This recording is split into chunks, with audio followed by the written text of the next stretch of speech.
Ladies and gentlemen, the cast and crew of One Day at a Time.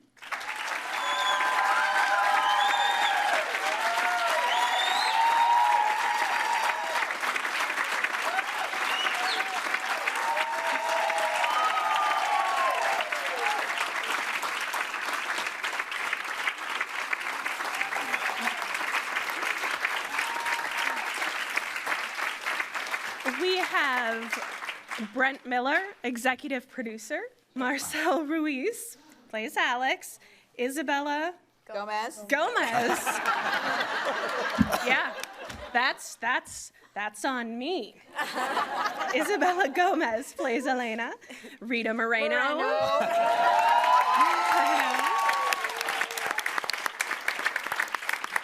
Who plays Lydia. Justina Machado plays Penelope. Gloria Calderon-Kellett is showrunner and executive producer. Mike Royce is showrunner and executive producer. And then there's this other guy. Norman Lear, executive producer. I think there's someone missing, and I think they might have sent a message for us. Let's check it out. Oh. Okay. Hey, Paley Center. What's up?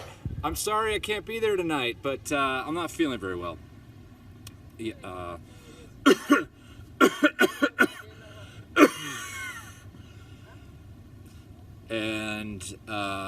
but I want to say thank you from the bottom of my heart for this wonderful award. You know, for a long time. What? It's not an award thing. It's not an award thing? I thought I was getting an award. Sorry. Well, now if it's not an award thing, I don't know. No, what to say. Just say, all right.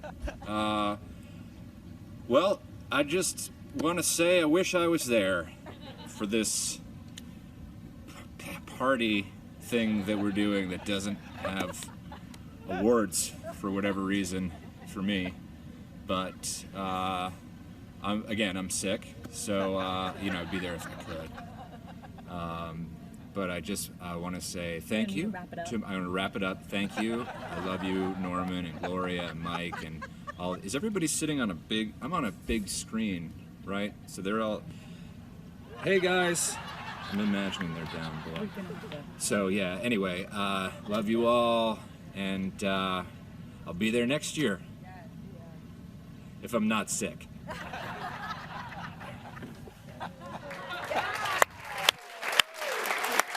my God, incredible. It's not going to get better than that.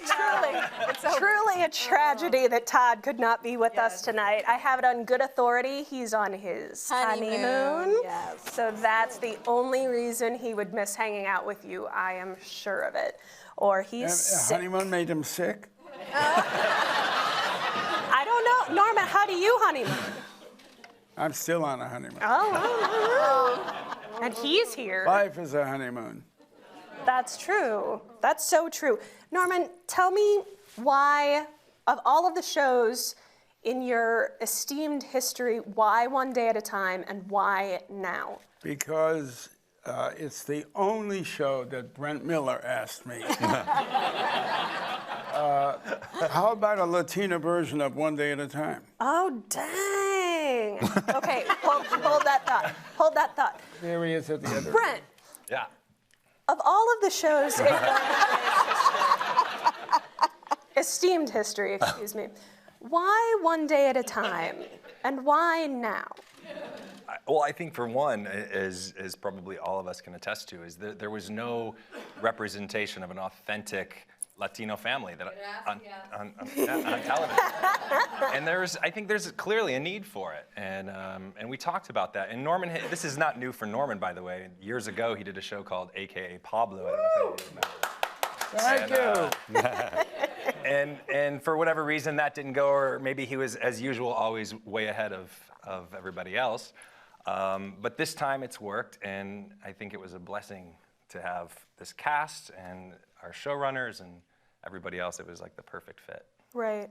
How does it feel to be right? And like, yes, this was the right choice. It feels real good. Feels good, yeah, I bet. I bet it feels Can I good. bring something up? Because he told me a story that was so fascinating regarding what brought this on. That survey? Yeah, so there was a conversation that I was in, and truth be told, I mean, there were some people that were interested in bringing back some of Norman's legacy properties. And we've always, there's only one, Archie Bunker that everybody comes to. And when he was having this conversation with me, he said, well, let me just tell you about something that might make sense for you. Coca-Cola did a study. They spent $10 million, and they wanted to know who they could market to over the next 10 years.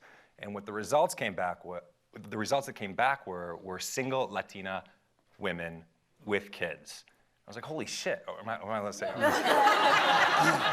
I am not, You're out of here. I was like, that's one day at a time. So that's kind of where it all came from. That's amazing. Actually, so when I was researching for the panel tonight, I was, scouring IMDb like journalists do. And I noticed the most fascinating thing, which is that Rita, Justina, and Gloria have all appeared on another show about single Latina mothers, Jane the Virgin. Yes! Right? So I'm wondering, is there a special kind of sorority with another show that has the same values as you, that is espousing the same social change and presenting this kind of integrated family life, or is it just a great show? We Or love, are they just hiring? We see it as a sister show for sure. We love Jenny, we love Gina, and everyone over there, Yvonne. So hopefully that means I'm next. Yeah. I'll put the word out. All right. The word out. No, we that's such a beautiful show and very different from our show. Right. And if anything, we feel like that lets people know that there doesn't just have to be one. There can be many, and we can tell very different types of stories and similar stories in different ways. That is the ideal. Yeah, and also because the Latino American experience is not just one experience. And so that's the beauty about Jane the Virgin and One Day at a Time, and hopefully other shows that'll come after us. We have different experiences. So, long story short, Gina Rodriguez for season 2. Yes! Yes, Gina for everything. Yeah, she's wonderful. I think maybe the most significant thing that One Day at a Time did in its first season was serve as a launch pad for a really unknown star to step forward and introduce themselves to the world. So, Rita, if you would tell us a little bit about what you were doing Oh, you are so before. silly. Okay, but serious question.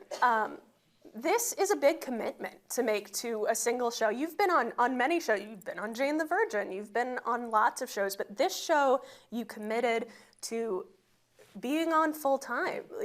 What was different about this show? What made you say, yes, I'm doing this? The answer is so simple, really.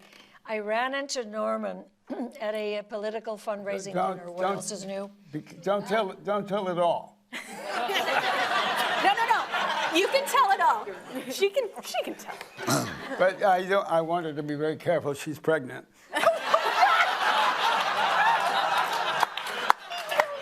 Stop doing that. Can't take it. Just make it go viral. Just Yeah. You were at a political fundraiser.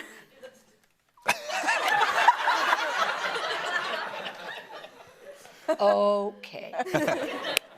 And we ran into each other, literally, because we didn't know each other. And he said, I'm doing a television show again, and I want you to be in it. And I literally said, okay. And then I said, what is it? And ultimately, it really didn't matter to me because I have admired and loved this man's work forever and ever. And if he wanted me for something, I was thrilled to damn pieces. And he talked about One Day at a Time, which I'd never seen But it was Norman Lear. And wow, it was one of the greatest decisions I made in a very long time.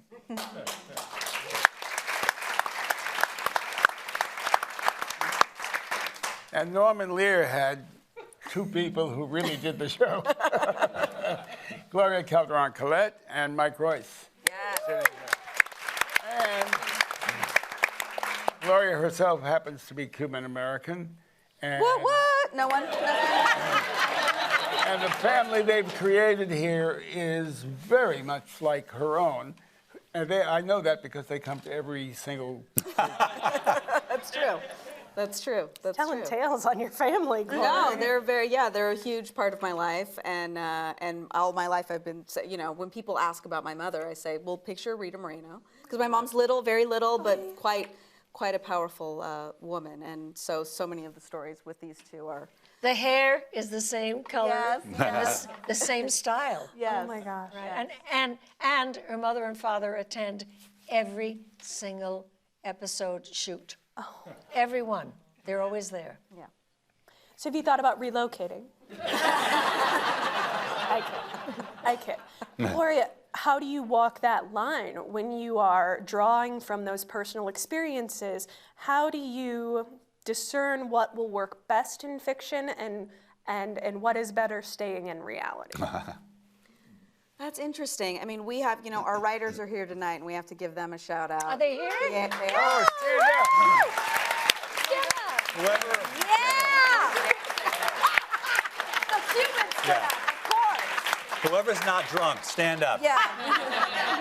And they're very young. They are. They're quite wonderful. young. Yeah. So we have we joke that Mike and I are crybabies. We like to have a good laugh and a good cry. Who doesn't? And we get very personal in the room, and we all share our stories. And, you know, half of our staff is Latino, and the other half is our human people. Well, So, that's a little strong, yeah. but yeah. Good portion. Human people. So we just talk a lot about it gets very personal in there. Yeah. And we talk about things, and we really go there, and then we try to make it interesting so that hopefully people will enjoy it. I think, may I say something? Please. Well, I'm going to say it anyway. Then go ahead. So I want to say that it's very important to acknowledge the presence of Mike Royce, who is not Hispanic. What? We're so sorry you had to find out this way, Mike. Get used to it, Mike. You are not. I'll 23andMe my way out of this, I'll tell you that. But who in the best possible way really gets it, because Gloria has had her experiences, which is not in any way to diminish what she contributes to the show, which is spectacular. But there's this white guy, too. That's true. But what he knows also is about family. Yes. So that, you know, you can't just say that it's this or that. There is also Mike Royce, whom I just adore. Thank you. And having said that, can I have a special slot in the next? You know, Mike, speaking as a white guy, I'll give it a shot. But you can't speak as a white guy. well, I'm asking him. I could. You don't know me. You don't know me. A lot of assumptions being made Jeez, that I don't think. Wow, you're not husband. I'm not. What? All right. Okay. No. In your great body of work, I have a great affinity for a little show you did for Fox called Enlisted. Which Is in its third season, right? in your head. What have you heard? And it was ridiculously funny, and it broke my heart every week. In that show, I don't know how much of the audience is familiar. It was about three brothers who were all enlisted, that dealt with a lot of veteran issues. Is it you bringing that background to the show, to Penelope's backstory? How did we land at the place where we're actively engaging with Veterans Affairs, with PTSD, with all of those issues? Yeah, I mean, that started with Norman. Oh, When we first met, who is, of course, also a veteran. of course. And I mean, I think our first meeting, our first meeting, he was talking about the VA. Norman, I think pretty much every time we've met, we end with some mission to take somebody down. In this case, it was the way we treat veterans in this Yes, yes, the VA, and we did end up doing an episode that we're very proud of about the very labyrinthian way that some veterans have to go about trying to get care. So I was. Can I just say they wrote and did an episode in which Justina, her character, was trying to get the VA on the phone for the entire half hour. Yeah. They were like, you're going to be on the couch by yourself for the half hour. I was like, what? And it was amazing. She was brilliant. She was brilliant. Thank you. Yes, all I'd say about Enlisted was I was happy to, because I had just come off of that, or fairly recently, to delve back in because we really didn't get a chance to do much, and I had learned at least a little bit. So such compelling stories, and there's so many, the way that, in a way, unfortunately, warfare has now, over the last 15, 18, whatever years, this is so many American stories now that they were veterans, but they have jillions of different experiences. Absolutely. That's wonderful. I mean, that's not wonderful. Yeah. Moving on. We get it, Libby. We got you. Isabella and Marcel, you're the babies in the cast. It has to be intimidating walking onto this show and being surrounded by such immense talent and such immense acting history. How will you both take a minute and share your experiences with us? Because I want to know what it's like to walk into starring on a television show and having all your dreams come true. Is it a dream come true? Is it terrible? You can tell us. It's okay. I'll have them cover their ears. It's awful. I hate it. Okay. Everyone got that? No, it's a dream come true. I've been pursuing this since I was 6 years old, and to especially be on this show with these people who I love so much, and I get to work with them every day, it's amazing. But I always say I actually got, Rita and Norman, or of course everyone asks about. I got to know them as people before I got to know them as the legends that they are, which thank God, because had I walked in with that actively in my head, she's won every award you can, he's literally the legend of Hollywood, I probably wouldn't have done so great,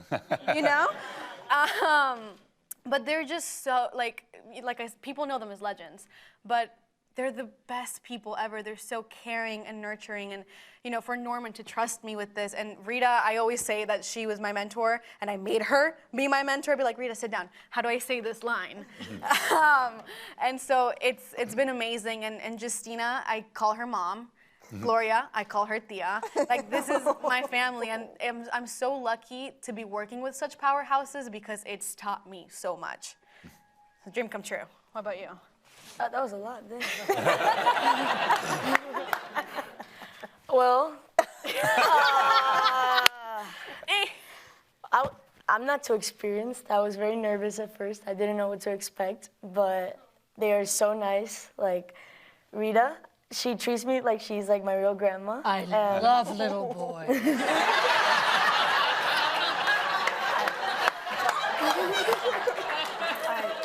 There's no press here, right? And I adore him. It just so happens. Guess who her favorite is? Just take a guess. And yeah, we just get along really well, and it just helps when we're shooting, and we're just a real family. And I'm just really glad that it was like that, because if it was a show that if it was a family that we didn't get along, and it was my first show, that I would just quit acting. I want to say something. We at our very first reading, which is, as most of you know, is called a table reading. Sony was there, and Netflix was there. All of the writers were there.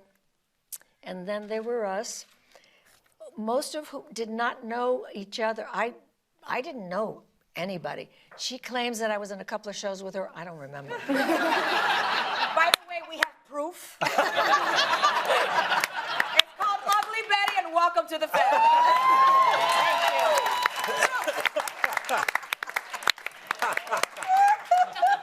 But here is my point. Something astonishing happened.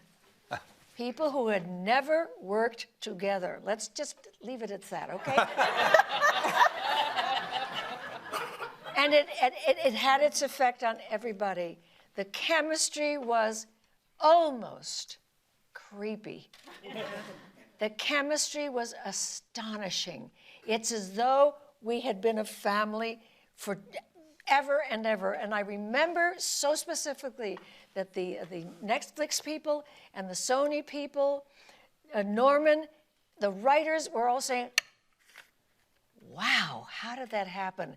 And you know, part of it may have been simply because we were certainly all Hispanic, but it was really astonishing, and it's never changed. And if anything, it's gotten deeper. I've never seen a table reading like that in my life, and I'm not so sure that anybody at Netflix and Sony had seen that either. It was really astonishing, right? Yeah. Absolutely right. I want to underline that. I always think of that as kind of miracle time. People sit down. I mean, the words are words.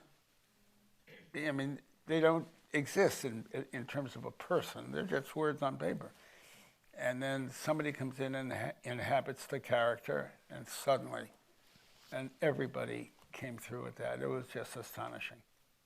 That's incredible. Literally, one of my questions I had written down is like, how do you make strangers who have definitely never worked together before into a family? And how long? I just got it. I can, Justine, we'll talk back. I'll walk you through it. It's fine. Thank you. This Machado is a rock. Yes. I know. I've seen the show, Norman. Like, she's amazing. And actually, that leads to a question I have for you. You've been working in this industry steadily, doing great work for many years, which could sound like an insult, but I swear to God isn't. And then in 2016, something amazing happened. You land a lead on a show called Queen of the South, and you land one day at a time. And all of a sudden, your name is everywhere. How does that feel at this point in your career to be such a big deal? Like, no, really.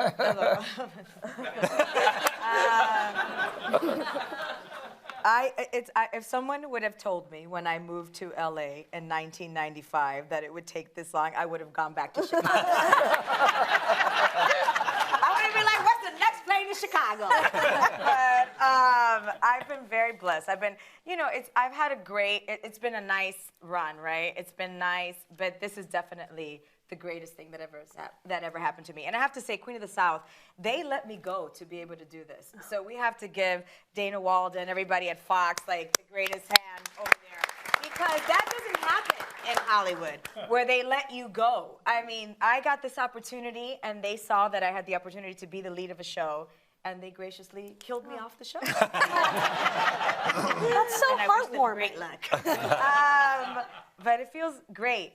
I've never had a child, but they say that the reason that people continue to have children is because they forget about the pain, right? So I've forgotten about the pain in Hollywood, and now it's just all beauty and lovely and roses. Everything is fabulous. I'm just soaking it in. Forget about the years I couldn't pay my mortgage or any other thing.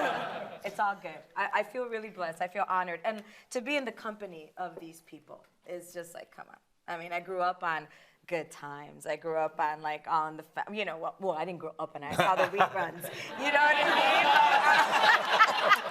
I saw the reruns. runs of all the shows. But still, they were shows that I loved and admired. And then, of course, this is the queen. I mean, right here. This is like the woman who broke down doors. So to be able to work with this and this incredible new talent that's coming up, and then these people right here, this is all a dream come true. It's beautiful. I'm very grateful.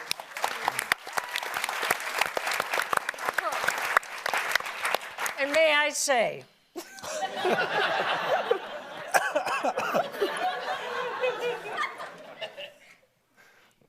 I don't remember. Oh, shut up. Everybody shut up. Welcome to our family, everybody. Listen to Mama. Well, I want to say something really wonderful about you, you little Okay. That's what it is. Ay, Dios mío. See, that makes us family. I really want to say, and I do it as often as I can because I'm so astonished by Justina's talent. I don't remember working with a young actress with this kind of talent. Justina can absolutely break your heart. I mean, it's like Chekhov. Break your heart and the next moment have you peeing with laughter. She is really an extraordinarily talented actress. And what I adore and admire about her, and by the way, I'm happy to say that I have learned a number of things from her and working with her, that she listens like nobody I've ever worked with. Now, people always say, well, what does that mean? I can only say that when you're doing your thing and she is listening to me, she just knocks me out because it's so organic. And I simply want to pay tribute to this astonishing young actress. I love her.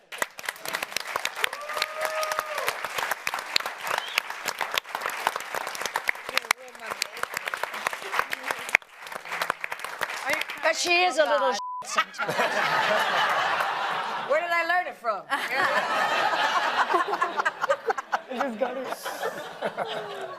Anyway, so Netflix, in their infinite wisdom, has ordered a second season.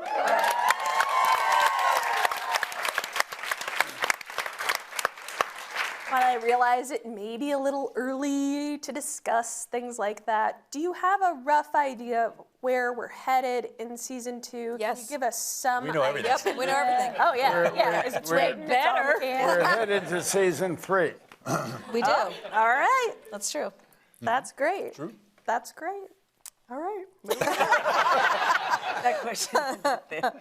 One of the great things about the show is that it is unafraid to approach those sociocultural issues that people are talking about in everyday life, but television all too often shies away from. Norman's made an entire career of engaging in those topics. How do you decide what you're going to tackle this week, what your angle's going to be, what your stance is on it, and does it feel like we exist in a time where it's more important than ever to be saying those things out loud? Can I just say before you because you're the ones that should answer it, but what they've done, which we never did, I never saw it done before, they thought about the thrust of the entire 13 episodes this season. And everything they do hooks onto a skeleton in their minds, and not to be flushed out week after week after week, but it exists, and I couldn't admire it more. Thank you, sir. So you want to talk about the skeleton? The skeleton? Yeah. The skeleton? Yeah. Yeah. I mean, we just talk about things that are really happening with our families and with, with my family, with his family, with the room. We talk about this is a very interesting time to be Hispanic in America. And it's always been. It's always been. It's always been, yes. But now more than ever. And so there are a lot of things to talk about. It's hard to be as topical as we could be all those years ago because 13 go on the air at the same time. Yeah. It's And like yet 6 the to 8 show months. is so relevant. That's what's so astonishing. It's relevant. And you have these, I'll tell you, when I first saw the script, which I think was the number 3, where there's a question of, is there a God? And I remember reading this and saying, we're doing this? Really? Because there's if you saw it, you know what I'm talking about. And I don't want to give it away if you didn't. But I remember thinking, how astonishing. And then I thought, well, of course, it's Netflix and we can do that. And in line with the, yes, it's Netflix and we can do anything we want, Norman made a decision, which was very interesting to me. No bad words. It's a family show. I did. He knows I did. I think that was Netflix. He doesn't remember that because he's very old.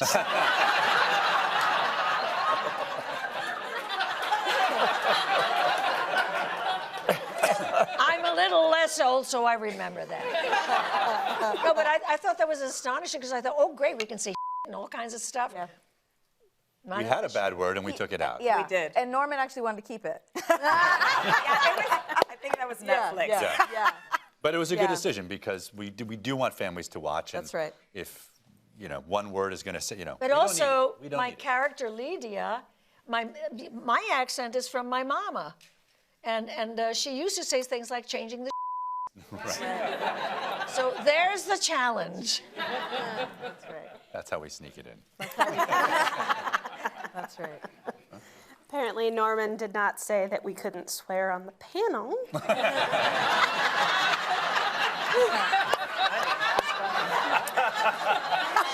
She's funny. Have we got a roll for this one? She's funny. You're funny. Funny. You guys had an open bar backstage. No. So in this decision to reboot a classic television show, was there any trepidation about doing it multi-camera? Obviously, that was the format of the original One Day at a Time, but it's really something that feels like a throwback. Was there a concern that maybe the youths wouldn't know how to process a laugh track anymore? We don't have a laugh track.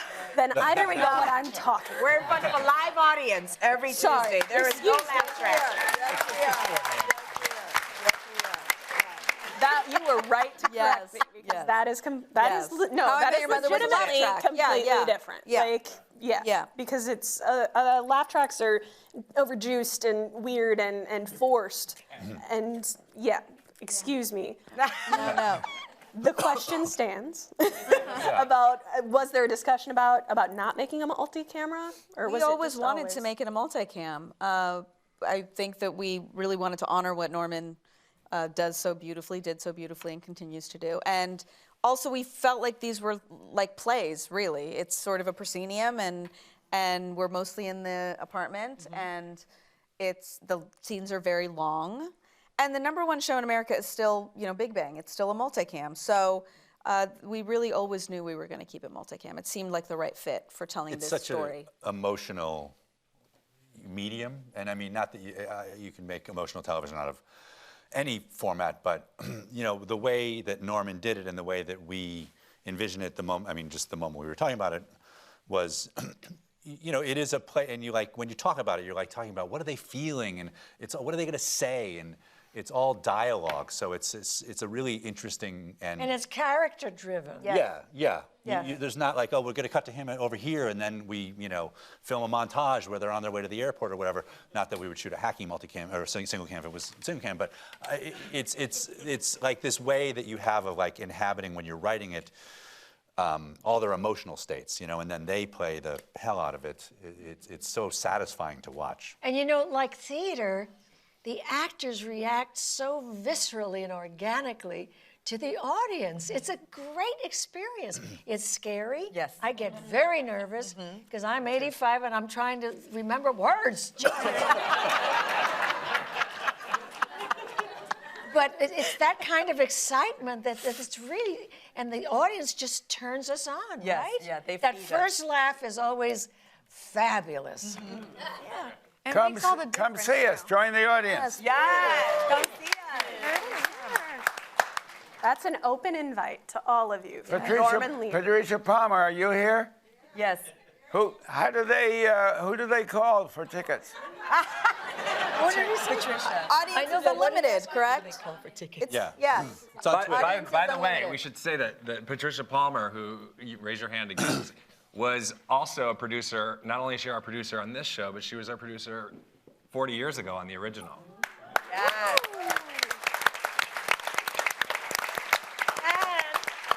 And more than that, she brought some talismans type props that were on the original set.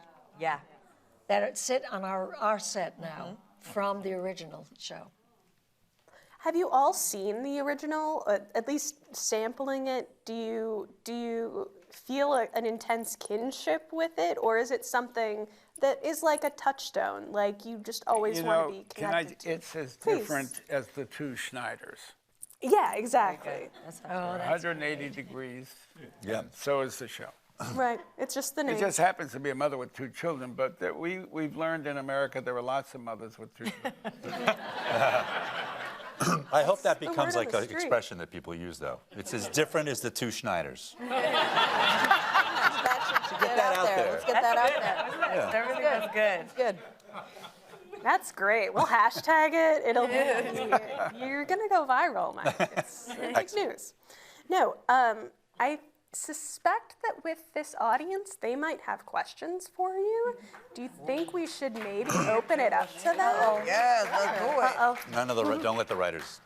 I would like to hear Fernandez from the got up and sat writers. back down. That's not surprising. So what's gonna happen is y'all are gonna raise your hands, and I'm gonna pick someone, and then you're gonna wait until you have the microphone, and then you're gonna ask your awesome question. Okay? Okay. This woman in the center in the white shirt. I have to say, I don't watch television. Now I'm going to get Netflix for sure. Thank you. Una cosa, Rita, eres maravillosa. Gracias por tu talento, por ser puertorriqueña. Soy orgullosa de ser puertorriqueña porque tú lo eres. Trust me, it's all wonderful. It's about me.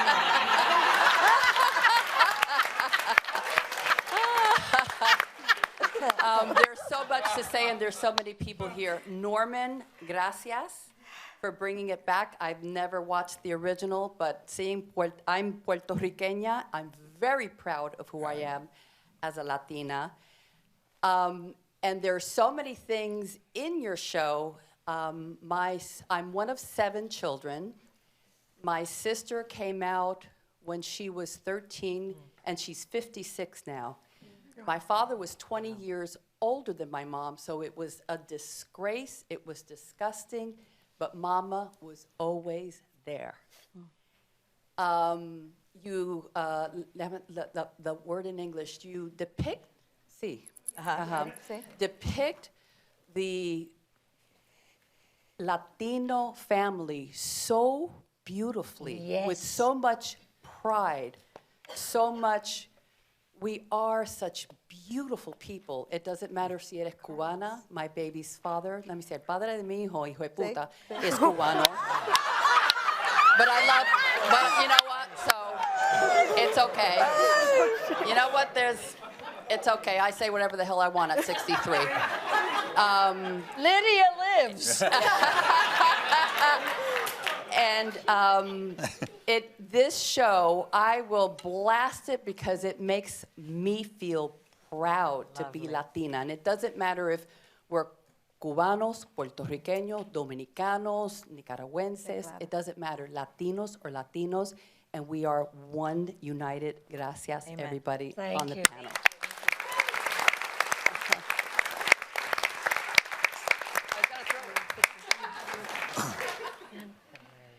Back here in the purple with the flower. Hi, everyone. I'm Justina. Hi, Justina. That's your name? Hello. Hi. Nice to meet another one. Yes, other than my grandma. I agree. Likewise. Anyway. So, hearing how there's so much Spanish used in this show without any subtitles, I was wondering, do you use that to create a more authentic experience for the viewers, despite the fact that some of the audience might not even know Spanish? What typically happens is if I say something and the people that don't speak Spanish laugh, then we use it. Oh, no. We're just being polite. No, you're not. So- You're not. So it's like, because you get the gist. You get the gist. And I just felt like growing up, they didn't translate things for, like we're making it for everybody. And it's a beautiful language, and people can Google. I had to Encyclopedia Britannica bat mitzvah. I didn't know what that was. And I went to my Encyclopedia Britannica and looked it up. So people can Google. And Thank you. I grew up in a family where everybody spoke English, and it wasn't like I understood everybody anyway.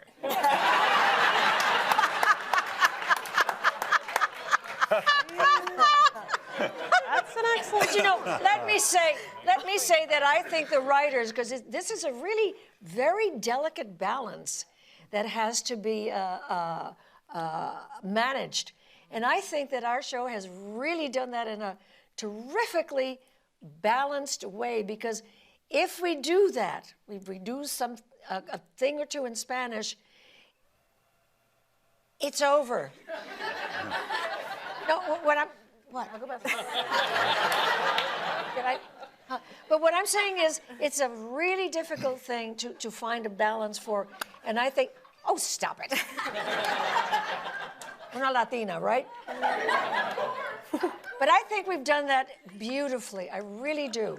I don't think there's that much Spanish, and I think, as Gloria said, which is absolutely accurate, that the situation very often explains it. That's very important. It's also, as a fluent Spanish speaker, let me just... As a fellow Latino. Right. She makes a good point. No, this comedy has a rhythm, and so it's just when the characters speak the way they speak, they're funnier. You know what I mean? Yeah. So I don't know the words, but you just feel, when the character speaks a certain way, there's like now we put in. I can't do it, but like it just feels right. Yeah. You just know when it feels right. You laugh at it because of the rhythm. Yeah. In the front row with the black shirt. Over here. Thank you. I'm a huge fan of the original One Day at a Time, and a big fan of 70s TV. I was born in Holland, and when I came to America, I learned English watching Electric Company. So listening to that callback earlier in the episode, it just brought all these memories back. But then I started wondering about just going into your history, like what kind of stunt casting might we get? What kind of guest stars can we expect? Who would be your dream guest stars? Oh, I don't want guest stars.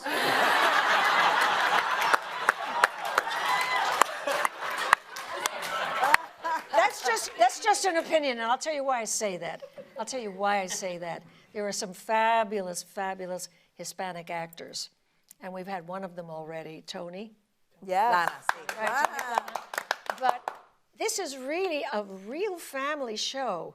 And as I recall all of Norman's shows, maybe they had somebody once in a great while, but from my standpoint, you don't want to take away the reality of this family if you're suddenly putting in a whole bunch of guest stars.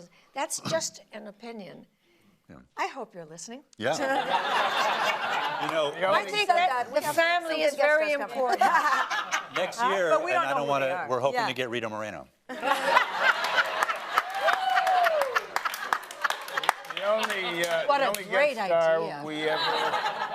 The only guest star we ever had on any of the shows, if I remember correctly, and I think I do, was Sammy Davis Jr. Yes. Right. And he was there because he wouldn't get off my back wanting to do that. No, really? He just, for, I don't know, several months. But Norman, you agree then, right? Well, what we did It's was so we didn't make him a guest star. He was Sammy Davis Jr. What we did was we wrote several episodes where we referred to Archie as a cab driver at night. We didn't even use it, but we just laid the groundwork so that when we did Sammy Davis, he was somebody who was in the back of his cab and had to reach. Such a good episode. Oh, the best. The kiss, everything. Oh, the kiss. The kiss is great. Oh my gosh, it's so good. When we have guest stars, and if we do have guest stars, which we will, I hope that there are people that we haven't seen before. That's what I hope.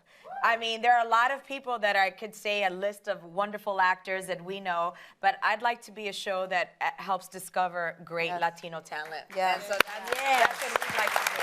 Yes.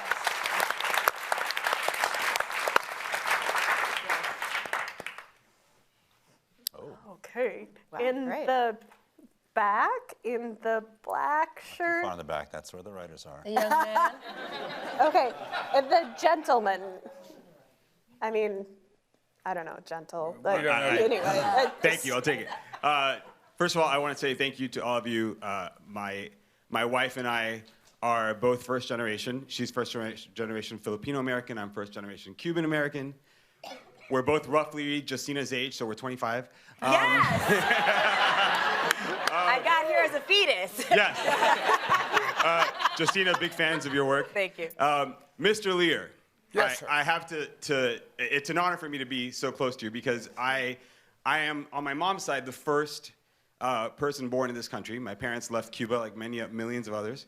And I felt like I had one foot in each world. That's how I've always felt growing up. Ni de aquí ni de allá. I see. And my parents, you know, this country was very new for them. My father was struggling to make ends meet. My mother struggling to learn English.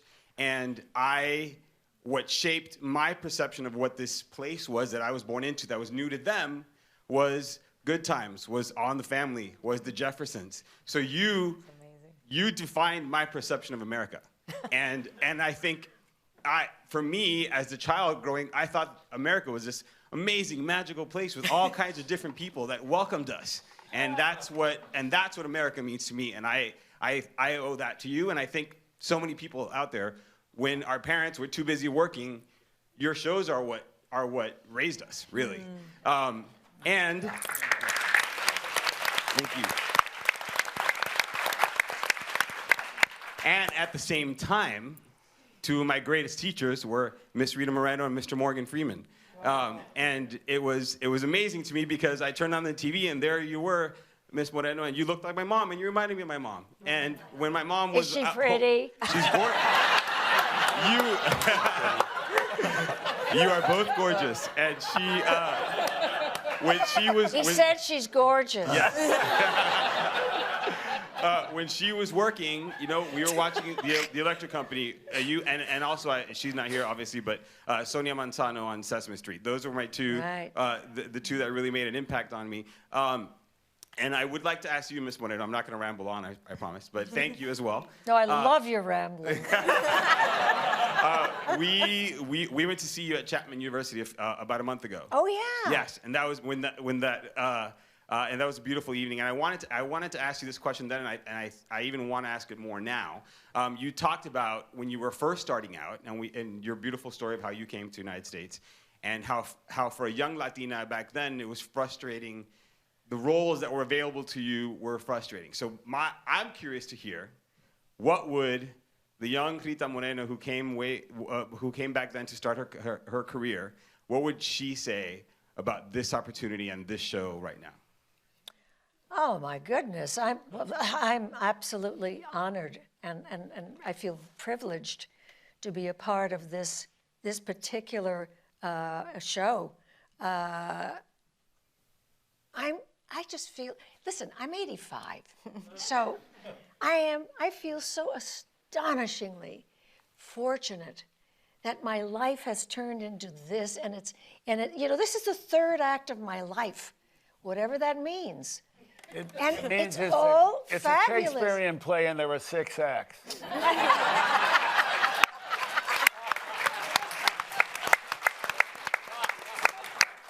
I'm grateful. I wake up humming. What could be bad? And you know, he and I are constantly saying things like, you know, I feel so honored and so lucky that if I would get a hangnail, I don't dare complain. Everything is so wonderful. I'm thrilled and thank you for asking.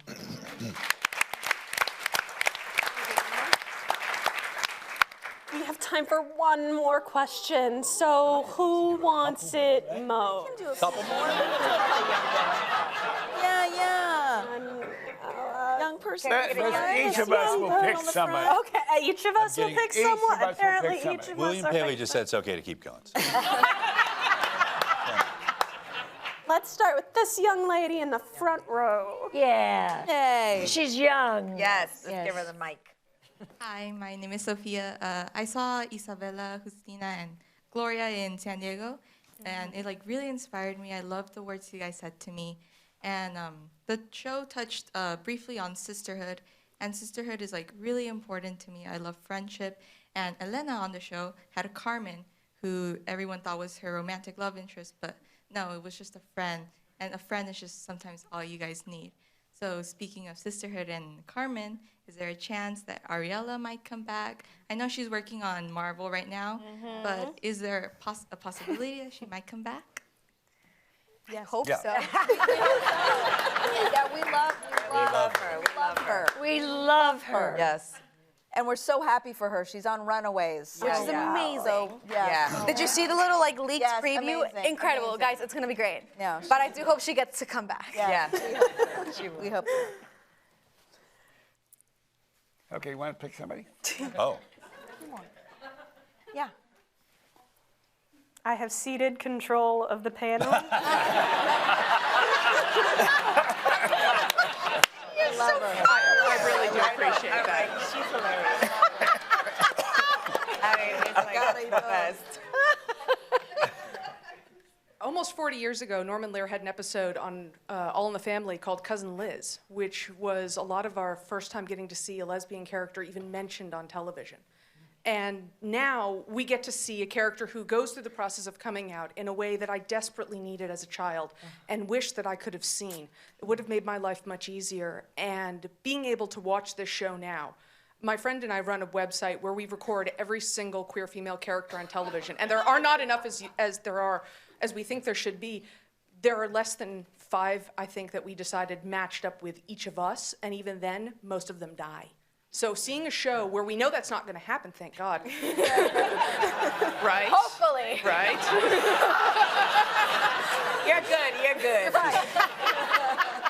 Seeing a show where we get to see an authentic coming out experience and a family working through it the way that families do should.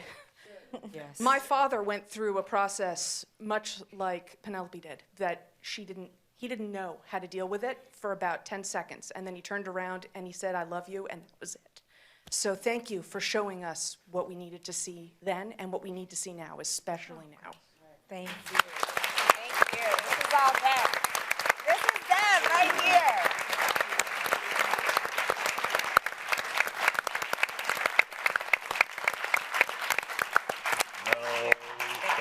Thank you for bringing that up. Thank you so much. Yes. Very Yes. meaningful to us. And that, I just want to point out a lot of the life experiences, the writers who I, up till now, have been making fun of.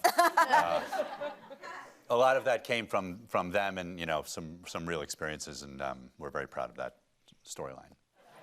Hi, I'm sorry, my English is not that good. I would try to do it in English. I'm a single mom. I'm the beautiful mother of this young lady.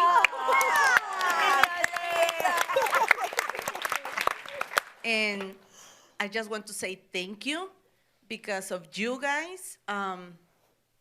Ella pudo ver desde otro punto, I'm sorry, desde otro punto de vista todo lo que yo tengo que pasar. Teniendo un trabajo de tiempo completo y siendo mamá, papá y de todo en la casa para sacarlas adelante. Y gracias al show, ella lo ha podido ver y creo yo que lo han podido apreciar más, ¿verdad? Y gracias. Tengo muchas cosas en mente, pero tengo una pregunta para Papito. La preguntita para Papito. Okay. ¿Ha cambiado en algo en la escuela con tus compañeros? ¿Te ven ahora diferente?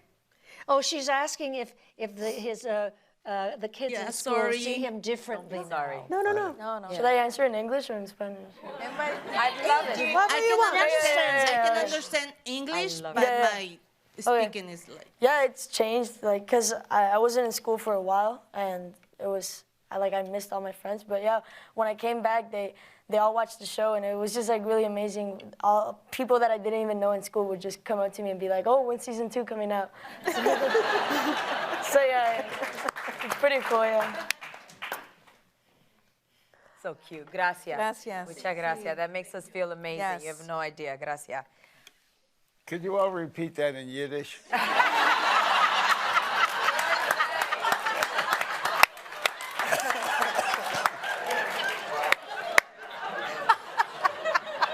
Good.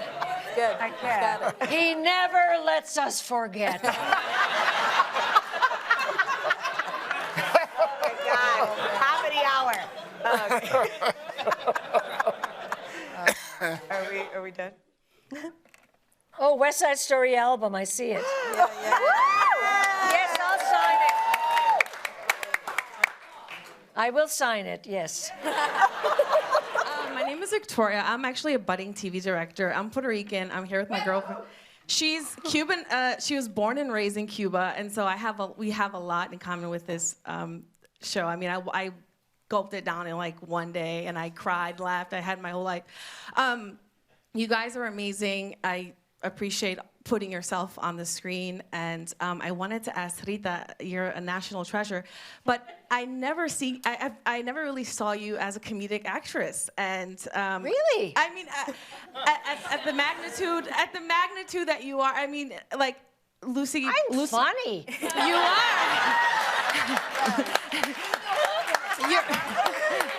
I mean, that's who I am. I'm a funny person. You are EGOT. You are everything. But I just wanted to speak to, was that directing? Was that that is who you are, I guess. But how did you guys find the pace of such having an amazing tone? The tone is perfect. It's funny. It's sad. It's beautiful. And I wanted to know, is that the writing? Is that just who you are? I have a lot to thank the writers for. They wrote this wonderful big character, and I can't imagine why they thought of me. But you know, I have them to thank. I'm doing my mommy. I really am. My mommy did speak that way. My mommy was always saying things like, let's change the on the bed. You know, that kind of stuff. So, what was your question? I'm getting old. No, you know what? Oh, that you're funny. That she never saw you that way. I think that multi-camera acting is really hard. It is really hard. What these people do every week is memorize a play and put it on before a live studio audience.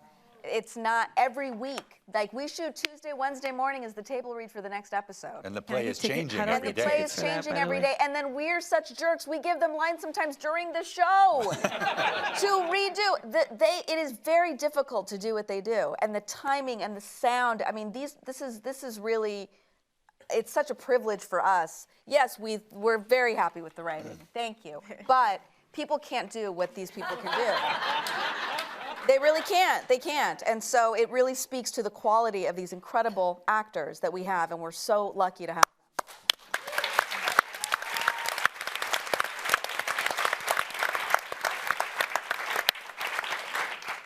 First off, I'm a Cuban American from Miami, and my parents were. My dad was part of like the first generation of post-Castro immigrants. Were a little bit higher economic class, so I was able to grow up, you know, pretty privileged. And so growing up as a light-skinned white guy, I never thought of myself as somebody who needed representation in media. But watching this show, I was like, oh, right, there is something I haven't seen on TV that is actually part of what I grew up with. Woo! Even if it's just something as small as like, oh, they're drinking Café Bustelo or something like that. But one thing I noticed is in the press, you guys get a lot of comparisons to a show called Que Pasa USA, which is, you know, one of the few other shows about a Cuban American family. But the main difference to me, is a location. You set it in Los Angeles, as opposed to, say, Miami or Union City, New Jersey, where Cubans are more, you know, of a prominent group. And you then have, like, people brought up the storyline with Carmen and sort of underscoring the heterogeneity of the Latino experience, of like showing that even among the Cuban community, it's not the same as the Mexican American experience, and there's different levels of privilege. There's different. Was there how much of a conscious choice is there in setting the show in LA and clashing the Cuban experience against the other different kinds of Latino experiences? Oh, good question. Yeah, that's a great question. So my parents, as we talked about in episode 9, my parents came over during Operation Pedro Pan in 1962. So 14,000 Cuban children, for those of you that don't know, were brought over while Catholic Charities brought them in, and they sort of housed them while they were trying to figure out the situation in Cuba. So what happened is when Castro wasn't overthrown, their parents started to come over, and the infrastructure was not there in Miami for all of these people that were coming in. So the church started to put them all over the country. So there are Cubans all over the United States. Yes, primarily Miami and Jersey, as you said, but the third is actually Los Angeles.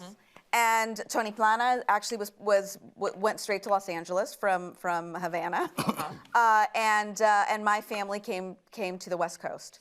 So my whole life, in fact, it's funny. I have cousins that are still in Miami, and my parents' Spanish doesn't even sound like my tía and tío that live in Miami, because we're not around all Cubans all the time.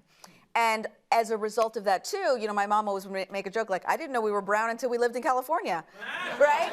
Because Cubans think they were white, and which we talk about on the show this year. And it's true. And so having lived in San Diego and Los Angeles as I have, I became, my friendship group was not just Cuban, it was Mexican and Puerto Rican. And so I became more comfortable self-identifying as Latina, because it felt like it encompassed my group of friends as well as my Cuban American side. So then it just became organic that as we're talking about this show, Echo Park actually was a stronghold of Cubans in the 60s. Echo Park itself has a statue of Jose Marti in it. So we wanted to honor what it would have been like had these people moved to Los Angeles, which the Lydia character would have probably through her Pedro Pan come here.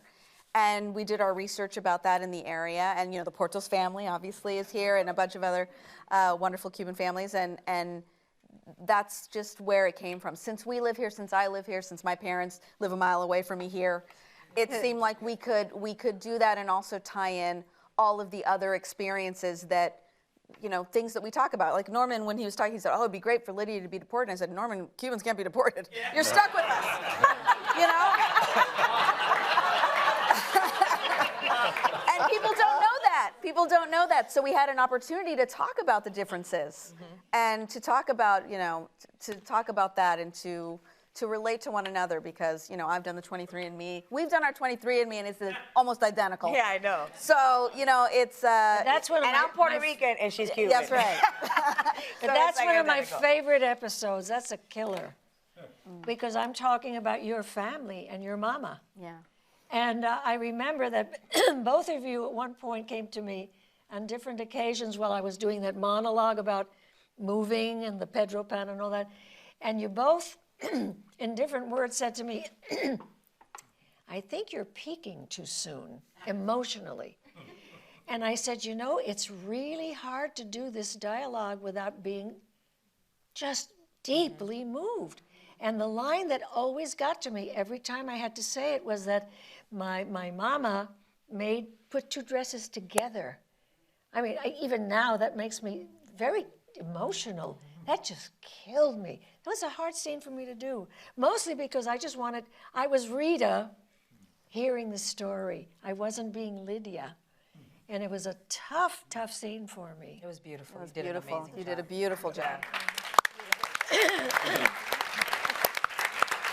Guys, I think that's it for tonight. You had great questions. You had great answers. Thank And you you for were being wonderful. here. Yes, Yes.